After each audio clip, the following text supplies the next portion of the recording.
I talk at a small private Catholic, fine religion, college, and in the discussion it was brought out by one of the students, well, if black students, if you don't like it here, you should go to Howard. These attitudes are not pervasive, but they reflect some thinking in terms of who owns universities and the relationship of traditionally white universities to blacks. Funds for college, social support and services, and opportunity for participation are essential in black students' matriculation, retention, and completion of college degree programs. And that's based on a number of studies, some cited in my first book, Black Students, White Campus, and in the recent book by Fleming, Blacks in College. Let me mention 7 things, informal notes, spontaneous notes on Dr. Hughes's talk. I thought her presentation was articulate, well conceptualized, well delineated. The content was appropriate to the conference's focus. It provided information as well as issues to think about and insight. Her mention of the use of the excellence theme for racial discrimination reminds me of a comment, an indelible comment in my mind by Patricia Harris, who was in the Carter administration. On her departure, she was then, chairman of the Department of, it was then Health and Education and Welfare, now Health and Human Services, and she said the new politics of race, and she said, I want everybody to hear me as I say this on TV, the new politics of race is that of exclusion. We can talk about the NCAA issue of athletes or whatever. It's the question of whether some of those policies are engineered to exclude certain persons. So I was reminded of that comment by Pat Harris. There was not much mention of the significance of black colleges, unless my memory does not serve me well. And I think we have to remember the role and significance of black colleges and their need for survival in this important time. Howard University gets about 12% transfer students from predominantly white universities, students who have been in the main dissatisfied socially and sometimes academically, and many of these students come from prestigious universities. So that is a significant statistic in terms of transfer students to a private university. I give Dr. Hughes high marks on the black student participation. I thought it was effective, and it provided them opportunity for an experience. The research and statistical presentations were useful and well presented, including use of a video aid. At least one statistic could have been updated, and that was the one on black families, of course, the very recent update of that came out in census reports. The focus on the issue of money and power, never-ending issues in history, or economics and politics, I thought cut appropriately at the underpinnings and core of the crisis we talk about in race relations. Money and power, it's the bottom line. And a lot of problems of black families and black students are related to money. That's documented in research.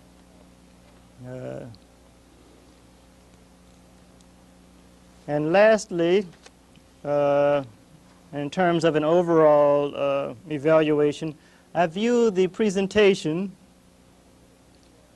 as excellent in terms of content, delivery, professional insight, and conceptualization.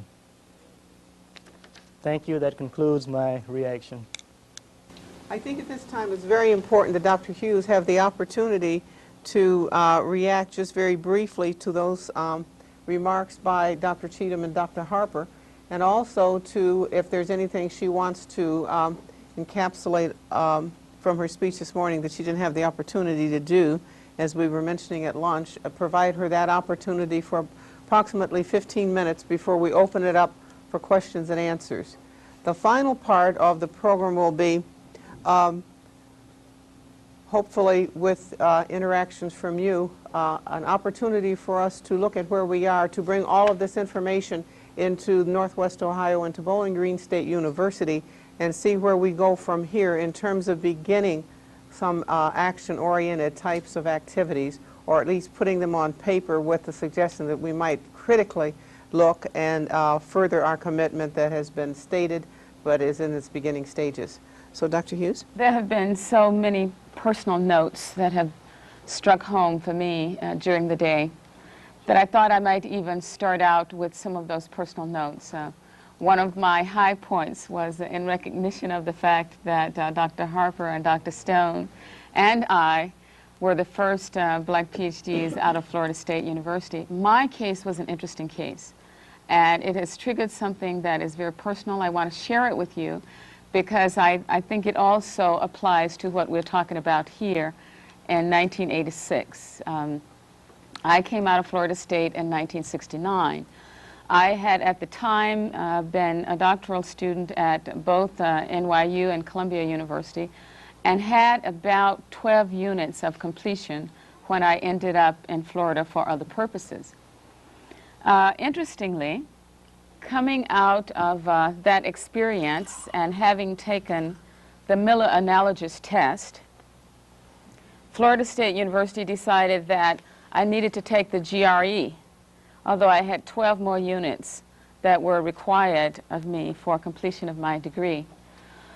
And needless to say, I take a lot of deep breaths when I think about that requirement, and I see my colleagues laughing about that because they remember when I was going through that bizarre hoop. Nevertheless, we jumped through it, and hopefully we blazed the trail for some other people when we decided to do that.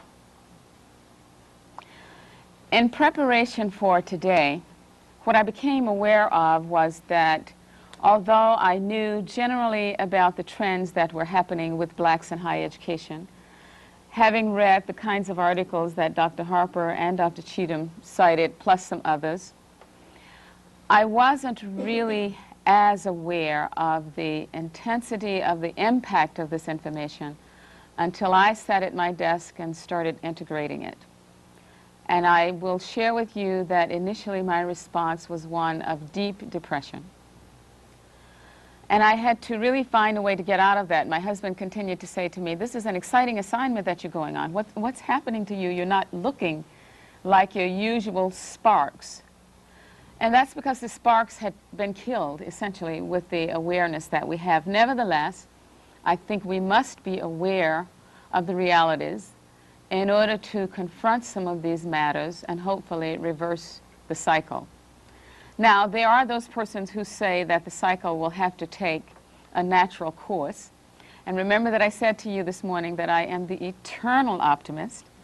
So I don't believe that we have to wait for a cycle in order for the reversal to take place. There are some realities, by the way, that I neglected to highlight, which I consider to be very, very important realities. That has to do with the fact that the size of the minority populations is increasing so vastly that if we don't take seriously this matter, then we're going to have more people in the poverty trenches than any of us have been aware of. The Hispanic population, for example, has increased by some 265%, roughly, within the last few years. The black population has increased by some 150%. So we are talking about a large, visible American population that is falling through the cracks of poverty. So let's be real clear about that. In the process, I think we also need to be very clear and very honest about the limitations that we can pose on black faculty and black staff in trying to address the problems. It is true that we are talking about an area where those of us who are blacks and who have managed to accomplish to a level where there are audience who can listen, we should try to address that. But at the same time, I believe that it is the ethical and moral responsibility of all educators to address this problem. It is not possible for blacks at Bowling Green State University to alone concern itself with it, or at any university for that matter. And I also know from experience and from talking with students and from reading their responses that it is also very possible for non-black faculty to be very effective with students. Black students want connectedness, human interpersonal interactions that they can trust, and sure, they want that kind of experience with black role models, but white faculty and staff can be effective also. So to that extent, I would agree with the research that I think Dr. Cheatham cited about the commitment of white universities as being the necessary condition which can make a difference for blacks' adjustments at white universities. We haven't really addressed something that is very important to me also in trying to identify what the critical points are for black students' development. And that has to do with something that I experienced as a deeply rooted cultural dimension, which is the spiritual dimension. You know, somehow in higher education, we tend to be very selective about that mystique that we call the spiritual mystique. I believe if we're going to be the holistic student developmentalist that we can be, then we really need to be aware that that is a value, that is a very meaningful value for black students. There are two dimensions of the problem as I see it. One is that we must focus on dematriculation, and that really addresses both recruitment and retention of black students. We can no longer play the numbers games with black students. But also, we need to be equally as concerned with the second dimension, which relates to the selective curricula that black students are exposed to. I am equally as concerned about both of those. The overrepresentation issue in social services and humanities is a very real issue for us to address, especially when we're talking about the future society. We must have the underrepresented areas in the technological fields, in law, business, etc., as those areas that we consider to be critical areas. If we don't do that, we really have resorted to a new definition of homogeneous grouping, and that new homogeneous grouping then becomes the deselection of black people in those areas that will be the areas of the future professions. I too reflected on two students, and I want to use them because they represent examples that are very personal to me, but also examples of what we have discussed here today. I interviewed a student who was in a reputable nursing department, a black woman, with a 3.9 GPA, ready to graduate this spring. She was told by the pre-med department that she is really inappropriate to be interested at this stage in medicine because she has a nursing degree, and after all, nurses will be nurses.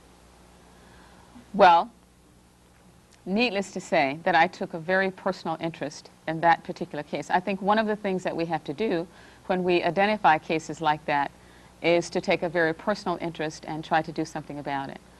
This young woman, as of today, has been interviewed by the medical school at UCLA and some other places, and hopefully she will gain admission. She's a very bright person. But again, what happened was that two stereotypes got in the way in that case. One is that this was a black face. Probably the second was that she was a black female. But the fourth is that nursing is a social service area, and perhaps to move into something like medicine is inappropriate. Another case that was a very real case for me was a student who had a similar experience to mine. This student had been taking graduate courses on a university campus in the Department of Psychology, but she had not been admitted. She had not been admitted because she didn't take the GRE. So this student, who had made only 1B in all of her courses in graduate studies, was told that in order to graduate, she was going to have to pass the GRE. Now, I thought that was absolutely absurd. So again, an intervention there made a difference, and that one student now is admitted to graduate program. I think probably I will just stop there because I'm aware that you have been a very attentive audience. You seem to be participating. And I want to thank my colleagues for your profound contributions as well. It's always exciting to me to share the podium with these two scholars and to meet Dr. Edmonds. So I'm prepared at this time just to open up for any discussion for your contribution. Very good. With us in the audience today, we also have Dr. McCurdy and Dr. Jack Taylor, both of whom have done studies on black students, minority students here on this campus. Dr. McCurdy's dissertation was on academic and social integration right here at Bowling Green. Dr. Taylor's was on persisters, measures that, or predictors that might assist us in understanding why students will persist here at the university, and we welcome them to be an active part of the conversations that occur at this point. We now are very happy to open up for discussion to any one of our presenters, any questions that you may have. If you are going to have a question, would you mind coming up, because we are trying to get this all on tape and we want it to be as clear as possible.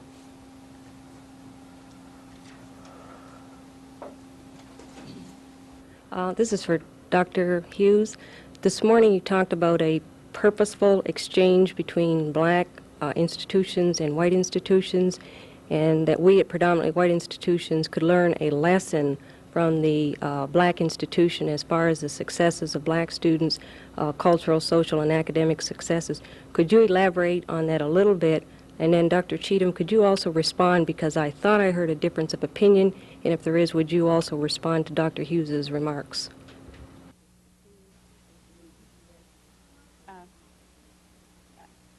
Oh, it's not on.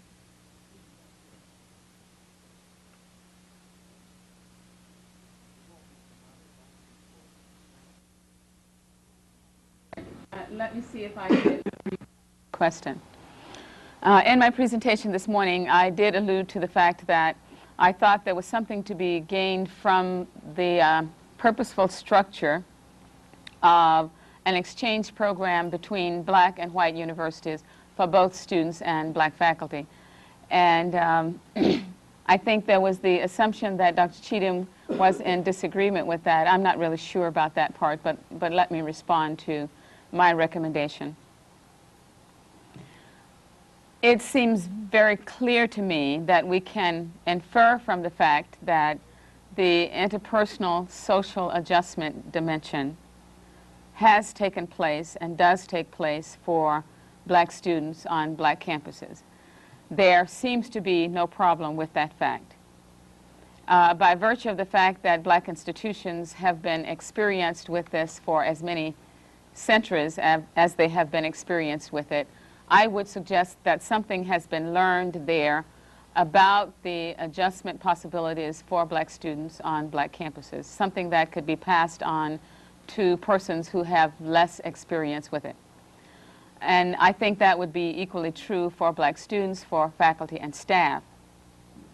See, one of the denials in education for white students on campuses where blacks are such a minority is that the white students really don't have the opportunity to have that kind of diverse experience because they don't have to touch base with it really. If there are just a few black students on campus, they might have one in class maybe, but maybe not. And I am a proponent of cultural diversification. One of the ways to make that happen then is to reverse some of the experiences for black students so that they can understand what the lifestyle and the cultural experience of black students is about. And the same is true for faculty.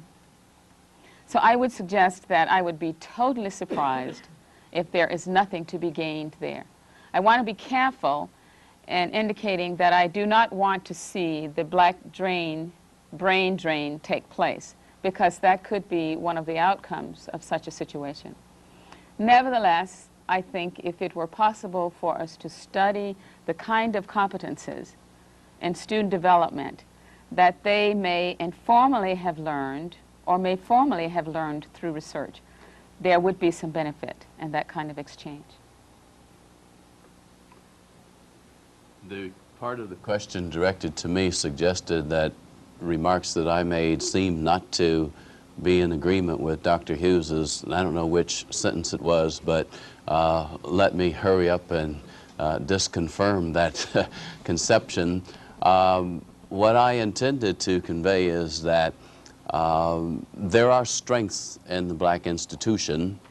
One of the things that I think the literature demonstrates unequivocally is that the vitality of black institutions, the church, the family, the community, has in fact been sapped somewhat by the faulty effort at desegregation, and therefore some of the outmigration of blacks and the putting back something to the black institution. Some of the authority of the institution, of the church, of the family, etc., has been undermined, and at the same time blacks have not been accorded unequivocal opportunities to participate in the traditionally white institution because it is not desegregated, and therefore are not able to minister as directly to the needs of minority students as they might in the black institution. As a matter of fact,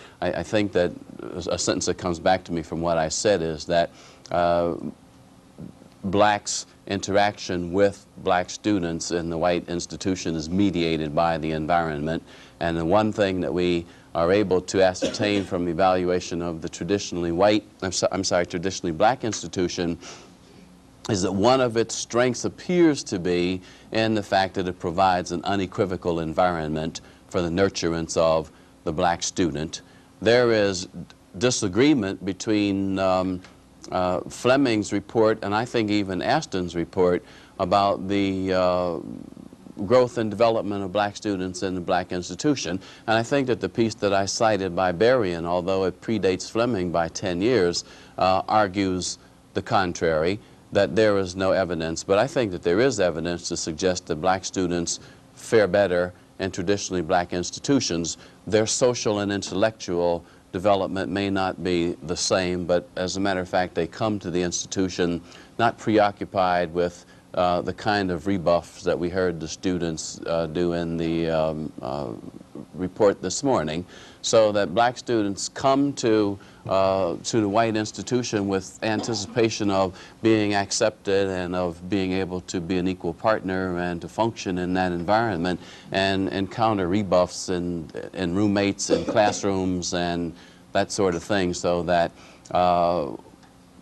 as Dr. Hughes was just saying, white faculty and staff need to join in the process and not in a structured way, as she suggested, that makes the makes the black student feel like they're subject to missionary zeal in the institution, but that in fact people are really reaching out to them and incorporating them into the experience.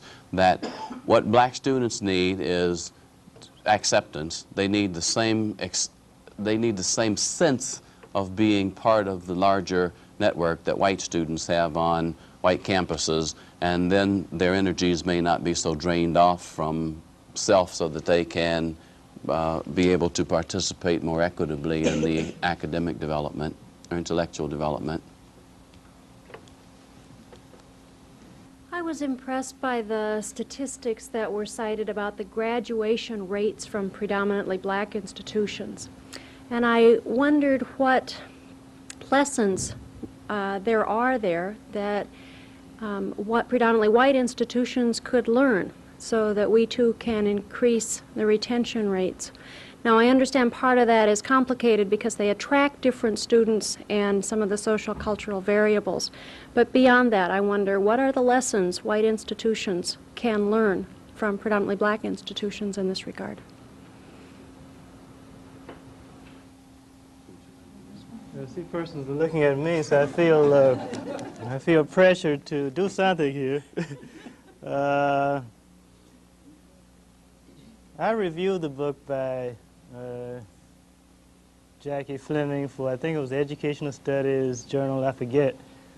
But if I recall accurately, she mentioned some differences between black colleges and white ones that made a difference in terms of the retention. And there are three things that were noted. Financial aid, the social adjustment and support. That black kids were better socially adjusted, and they got more support from black faculty and staff in terms of motivation and encouragement. And the third thing, which I think is just as important, is that of opportunity for participation in leadership roles, whether student government, fraternities, and so forth, wherein at many black universities, black students may feel sort of alienated from, and maybe sometimes not allowed to be more so involved in a lot of leadership roles. Now, that's not always the case. I've seen the opposite sometimes. But those are three things, that was Dr. King asking the question. Dr. King mentioned it is a complicated type thing because campuses differ so much in size, nature, public, private, and so forth. But those are three things worth looking at in terms of how we relate to black students and how we might better serve them in terms of their needs, not just cultural needs, but human needs. Persons need to belong and participate. They need motivation, encouragement, support. They need money. Students need money. So these are basic things. If we look at individuals who are students and look at their basic needs and see how we can fulfill them, that might be a simple start to relating to persons as human beings and individuals more so than a cultural group. Other questions? Dr. Moore. I think I'm feeling quite frustrated, and one of the things that disturbs me a bit about the comments to date is that there's a great deal of favoritism toward the individual effort to support black students and perhaps to break down barriers between black students and white students. I'm wondering if you can comment on some institution-wide efforts, programs, budgetary priorities, and policies that would back up and support what you're suggesting might be good individualized efforts. I direct that to the whole panel.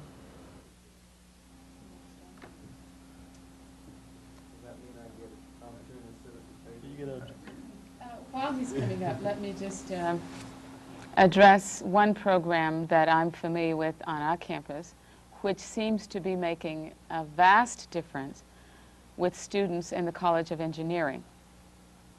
We duplicated a model, I think, of the Berkeley program called the Minority Engineering Program, and designed an effort with leadership from blacks who are placed in the College of Engineering to nurture and support those students.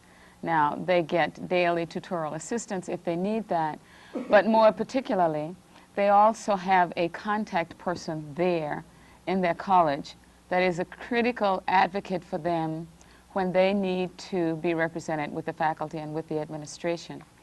I am told that that program is an excellent example of institutional effort that has been made, at least on that one campus.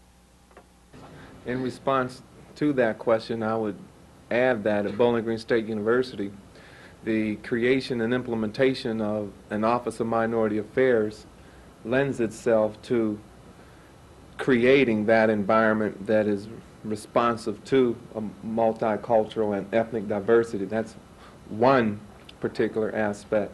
Secondly, just from what I've observed in residence hall programming through our residence life staff, and including a people committee where they are doing a lot of multicultural programming within the residence hall. I think that's another step that we've done. Also, our pre-registration efforts in our little vignettes that we emphasize cultural diversity. The university itself is proposing a course on multicultural diversity. So there are 4 specific activities we've been involved in just right now. The Office of Minority Affairs had recently put on a conference called the Affirmation of the Black American Male. Out of that Office of Minority Affairs, I've been successful, along with the support of students, in creating 2 organizations for black students particularly. One is Association of People in Communication. The other is Association of Minority Business Students. And to get that interconnectedness between the academic department and those organizations. So it is a slow process, and it is obviously many variables involved in this process, but that is just some of the things that we've presently been doing to create that environment where the students can feel comfortable. The money, I would always like some more. Dr. Edmonds deals with that. I also have a question that I want to present to Dr. Harper. Then any one of the other panelists can respond. It's a question that I've been contemplating and wavering back and forth as a black administrator on predominantly white campuses who has been working with black students, let's say just about 15 years now. And I hear a lot of students reiterating what you're saying. Why come to Bowling Green, this white institutions where I'm hassled into class and out of class, and I don't feel a part of it, I'm alienated, I'm isolated. As black administrators or black faculty working on predominantly white institutions, why would we recruit students to the predominantly white institution when we understand the findings of the research? Why would we want to do that? That was my question also. Before we go to that question, I really want to come back. I want to finish up my response to Leela's question because I think it was a real significant one. And these are some trends that I'm beginning to identify in the survey, which really strike me as some potentially excellent responses. Some universities now have academy programs on Saturdays and during weekends, reaching back into early elementary school and providing that kind of support transition so that we're not talking about the gap in the future in the way that we're talking about it today. And to a large extent, those programs seem to be technologically based, so little kids are playing with computers on Saturdays. A required component of those programs seems to be parental presence and support. I'm going back to California tonight so that I can do some training tomorrow with parents who have gotten together to really respond to that deficit for them. Peer programs seem to be really supportive ideas, peer tutoring programs. Some of the statements that came out this morning were statements like, for black students who are already on white campuses, they can really provide some institutional experience, survival experience for students who are coming in or students who are considering it. The concept of providing some continuity is a real concept, I think, to be considered. When black students come in as freshmen, they need to have some ongoing connections with the same individuals to provide the continuity rather than always the sporadic possibility that one may or may not be there. Summer transition programs and faculty support programs, black faculty support programs, seem to be really critical for consideration too. Those are some of the kinds of institutional responses that people are beginning to identify as valuable ones. And now to get... I would like to add to that from the interesting perspective of Title VI compliance at my institution. We have all of those things that have been enumerated going on all at once and for all measures with astounding success. The number of black faculty and staff who have been recruited to the university over the last year or two, astronomical, quantum I guess is the word people use, it's doubled, and it's going to look better probably in the future. We have all kinds of programs going on at the college. I think every one of the 10 colleges in the university has a minority affairs office or minority affairs coordinator who's working with people in the college to provide learning environments that are non-hostile to enable people to actually discuss these problems. Many of the initiatives that existed in the university prior to the Title VI compliance in the present presidential administration, university presidential administration, it's my perception that those initiatives have in fact been seized by the university administration and in fact turned around.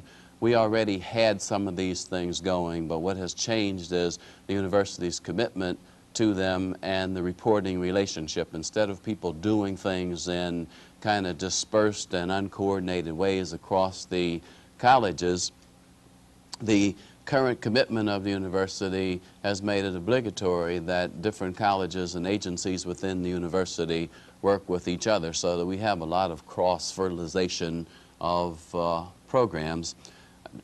I don't think a week or a month goes by at the university that there isn't a program such as is going on here today.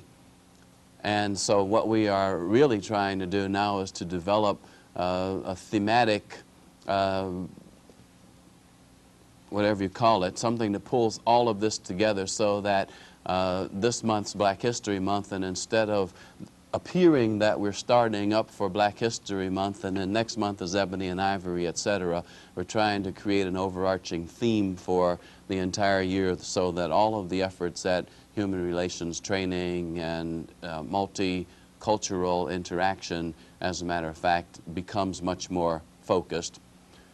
I've taken a long time to say that there's only one thing in my perception that matters, and that is commitment from the top that is clearly, unequivocally articulated, and cash money that's put there to back that commitment up.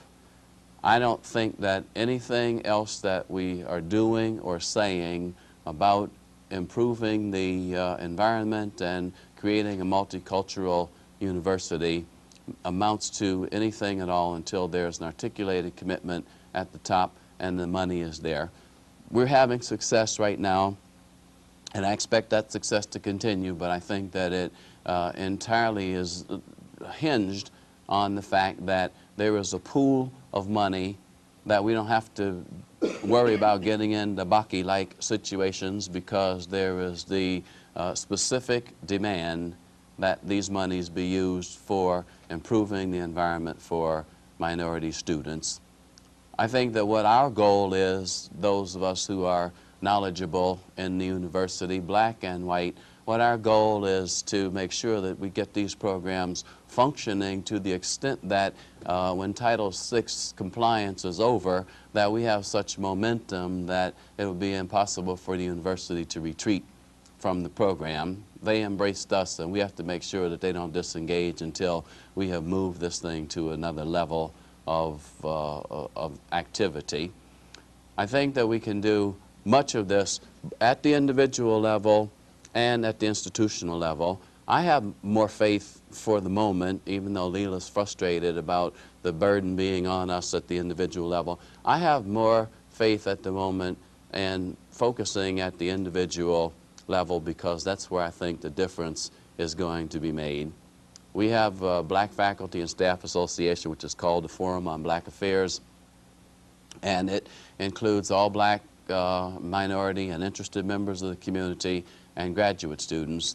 And I think that we're enjoying considerable success because we share in common what our ideas are. Black student organizations on our campus are functioning currently with the, I think, best articulation and cooperation that they have probably ever had.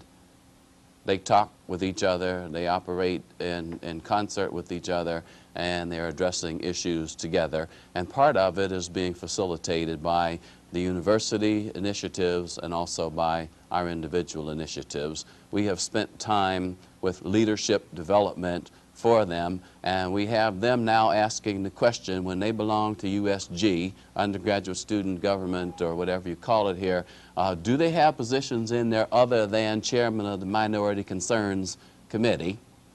And those of us who are faculty advisors to those efforts need to be making sure that minority students are asking those questions also. So while we can look to the university for more money, I would rather get commitment from them and then get the money to back up that commitment, but we must not retreat from our individual efforts at making this environment legible for minority students. That's how they're going to survive here. And I think that finally that's the answer to the question of what can white colleges learn from black colleges. Black colleges have an environment that is entirely legible to black students. They can come there and function day one. And if we're going to do anything, it's not going to be easy to transport that to the white college, but that's what we need to be working on. Any response to Jack's more heavily? Jack is still waiting. Guess, Jack, your question reflects a dilemma you might have as a functioning person. For you, it reflects a dilemma for me as an answerer, because I wonder why you asked me that, and I worked at a black university for, this is my 16th year, although I travel around to a lot of white universities. So maybe you can clarify your motivation for asking me so I can best answer it. I have some things in mind, but as a You had written, black students on white campuses are familiar with that, and you're familiar with the problems that have thus far been articulated vis-a-vis the satisfaction that black students experience in predominantly black institutions and the dissatisfactions at white institutions. Why would black faculty and administrators want black students to come to white institutions? Let me first say that white, we say white and black. Let me say predominantly white schools are not terrible. Some of them are okay. Let's qualify. Let's qualify. Let me say that some students really have good reflections and experiences with the whites and blacks. I feel good about Florida State. There were some difficult times. There were some good people there, and some good things happened to me. I think you have to be, I'm just talking hypothetically, in terms of my personal experience and research experience. I think you have to be honest when you go out to recruit and say, these are the assets of our university, and also if you have any real liabilities related to that student's needs, you should set those forth too. And just lay the information out more so than a sales job. But in terms of the research, there are things that are important to black students in choosing a college or university. One is the social distance, as well as the physical distance. Black students tend to go to colleges that are close by, vis-a-vis maybe 3,000 miles or 2,500 miles across country. That's why maybe 35 to 40% of black students are in community colleges, inexpensive and they're close to home. I guess another thing to look at would be the training that the student can get. That's very important for a black student, especially if the person cannot get it at a competitive college close by. Those would be my suggestions, but I would not be one to discourage black students from going to either. I think in general we have to look at the personality of colleges and universities and the needs of individual black students in terms of their personality orientation, their training needs, and so forth, and then provide meaningful information that relates to those two factors, and then let the student choose. Things are not as terrible as the statistics may say, but they are bad enough to deserve some attention, you see. So, I would add, I have 3 responses to that question. One of them is flip, but it's as serious as it is flip. One reason that I would encourage black students to come to a predominantly white institution is that white people don't deserve to have a university all to themselves. Okay, my second response to that question then is based in Blackwell's observation in his book, The Black Community, Unity and Diversity. There is no authentic black experience in America. Blacks' experiences in America are as diverse as are blacks, and so that there are some aspects of this environment which obviously would be nurturant for black students. And my final response is that I think that there's a defensible and acceptable index in the literature that indeed, while some black students complain about the hostility in the environment and the hardship that they face negotiating their way through here, that it makes them much more adept at coping with IBM or ITT or any of the rest of the alphabetical USA that we send them out of here into. So that's the reason that they ought to be here also. I want to make another very important, Marva, you want to go first? Comment, and I'll make it short as I can. I think one thing we have to look at, if we haven't realized it, is that in terms of diversity of experience, blacks tend to get diversity of cultural experiences, whites do not. I've attended 5 universities, maybe 6, 3 white, 2 blacks. But how many white students go to black colleges and universities or black churches or whatever? And when we talk about diversity of experiences, it's almost a one-way track in America. Black kids tend to go to white schools and desegregation. Black kids tend to go to white colleges. But we need the other side of the coin where white students are getting experiences in black communities, not for blacks mainly, but to expand their own cultural horizons. It's like going to any country outside of the U.S. You gain a little more when you experience a different ethnic or national group. That's one rich thing about Howard University. It's one of the most integrated, I said I'll make this short, this is the last comment, integrated universities in the world in terms of cultures, people from, students from all around the world as well as right here, and it's a rich learning experience. You still got your thought? Yeah, let me just comment that college is stressful for all students. I don't think any of us can deny that. That is the nature of the experience.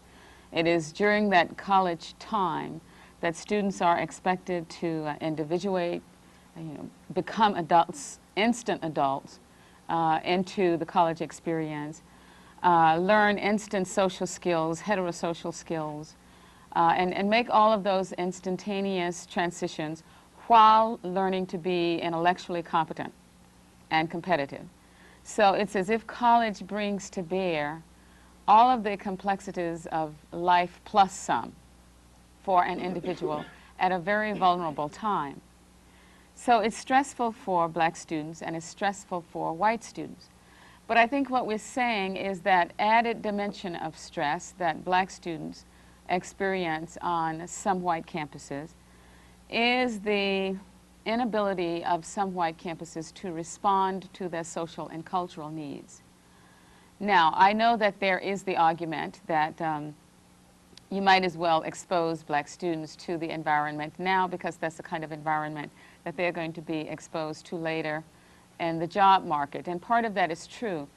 But in fact, what the research shows, and I'm trying to remember which piece to cite on this, is that the black university provides that kind of coping capacity for students in the job market as well as or better than the white university so far.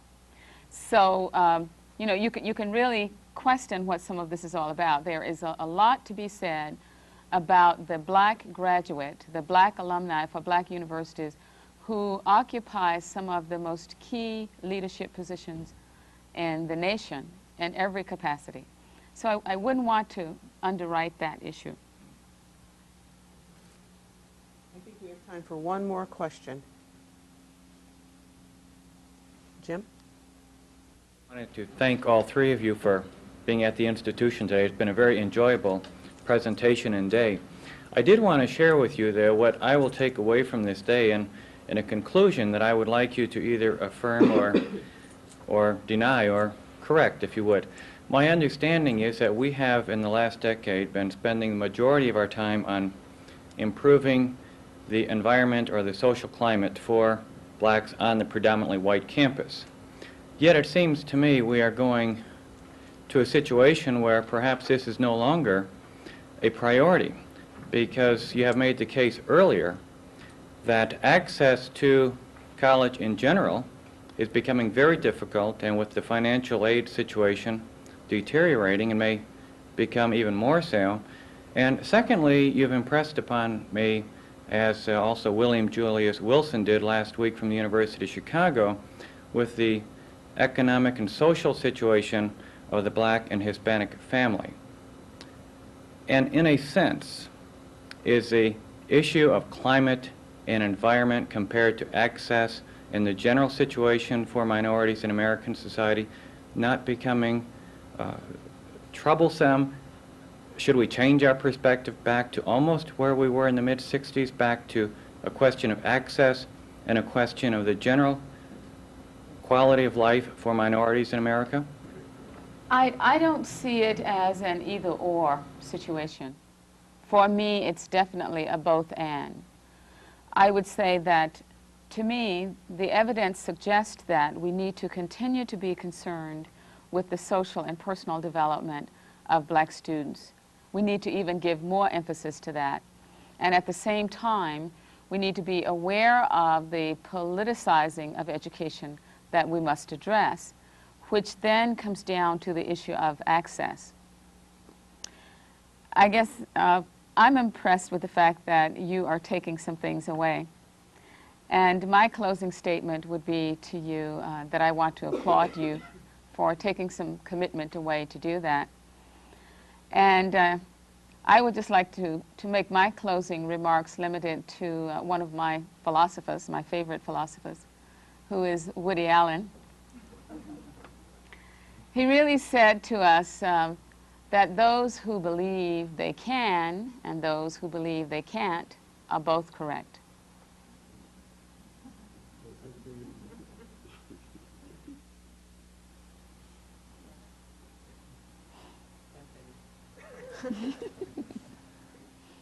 Thank you very much. In the next 5 minutes, I will try to sum up what is going on this afternoon. I was unable to be here this morning, but at 5 o'clock a.m., I did have the opportunity to read Dr. Stiles' presentation, and I believe that it is truly an awesome document. It's very comprehensive and something that I think we can use as we start developing action steps, because a plan is already there right in her presentation. I'm not sure if you got to do all of it or not, but I'm sure that in conversations at a later time we might be able to glean from her action steps some things that will be very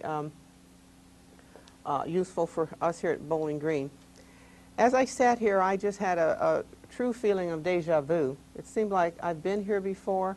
We've had these conversations before in the 60s, in the 70s, now in the 80s. And I couldn't help but wonder if we will not, and I'm sure we will, have these same conversations again in the 90s, which makes me wonder what types of activities, what types of strategies we can plan here at Bowling Green to make sure that at least qualitatively we can see some change in the 1990s. We've heard today a lot of information that would make us depressed if we would allow ourselves to be depressed. We recognize that the demographics are getting worse. We understand that for financial aid for our students who are minority students who are disproportionately affected by losses in financial aid, that a problem even gaining access to universities may be a problem. And then we recognize the fact that if they don't get into college, we're diminishing the pool out the other end that we wish to recruit for our faculty and our staff positions. So the whole thing just becomes a vicious cycle for us. We recognize that we still have the revolving door. Our statistics here on this campus still let us know that of those students, those minority students that we recruit as freshmen, over half will not return as sophomores. So we have to ask ourselves, what are we doing wrong in terms of retention or even in terms of recruitment? The debates on excellence versus equity still are being heard loud and clear, and we understand that if we don't make some resolution of this, and as we make our standards for admission or selective admissions to particular programs stiffer and stiffer, we are in effect eliminating the very population that we hope to get into the pike. And we recognize that there are still very few black faculty and staff on predominantly white campuses, and those faculty and staff are terribly stressed. They are stressed because the expectation by the university is that they can fix it. And of course we can't fix it. And there's the dilemma that Jack mentioned, and it is true. Those of us, particularly in administration, who have to go out and try to recruit faculty, staff, and students, have to ask ourselves, what are we doing to other people? What are we doing to students to ask them to come into a institution where they may professionally and academically be fulfilled, but they are socially isolated and they are discriminated against almost daily in verbal ways, in nonverbal ways, sins of omission that you would have to be a minority to understand. And so we do ask ourselves those questions.